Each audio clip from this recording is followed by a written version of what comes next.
Bonjour à tous et à toutes, chers adhérents de BHC. La semaine dernière, nous avons raconté une histoire sur le Rav Eliashiv Zatzal et nous avons omis de dire que c'était la semaine de sa ptira, de son décès. Et donc, pour un peu se faire pardonner, on va raconter une autre histoire sur le Rav Eliashiv, une histoire très importante. Une fois, un directeur d'un Talmud Torah, d'une école de primaire où on étudie la Torah, il vient voir le Rav Zilberstein, le gendre du Rav Eliashiv, en lui posant une question. En général, les élèves à Simchat Torah, ils dansent, ils sont joyeux jusqu'à tard le soir, et ils se posent la question, est-ce que le lendemain de Simchat Torah, commencer les études une demi-heure en retard, pas à l'heure normale? Le Rav Zilberstein lui dit, écoute, ça c'est une question qu'il faut poser au Rabbanim, au grand. Il le prend chez Reb Shlomo Zalman Auerbach Zatzal. Ils arrivent là-bas, le Rav réfléchit, et il dit, c'est une question trop difficile pour moi, il faut poser la question au Rav Eliashiv. Ok.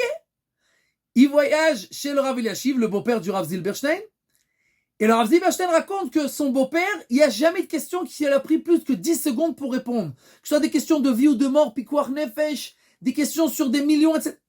10 secondes, il répond. Ils arrivent chez le Rav Eliashiv, il lui pose la question, est-ce qu'on commence les études une demi-heure en retard?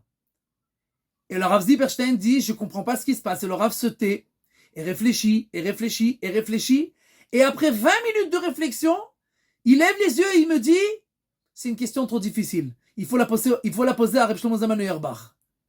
Et alors le Rav Zilberstein dit, tout d'un coup, j'ai compris quelque chose.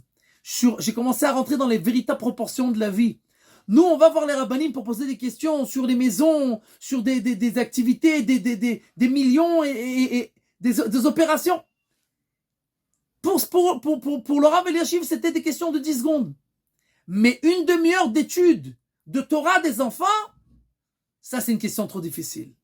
Et alors, tout d'un coup, j'ai compris comment les grands, ils donnaient l'importance à ce qui était vraiment important. Et comment nous, on était complètement à côté de la plaque. À ce Bezrat Hashem qu'on apprenne nous aussi à donner l'importance à ce qui est véritablement important.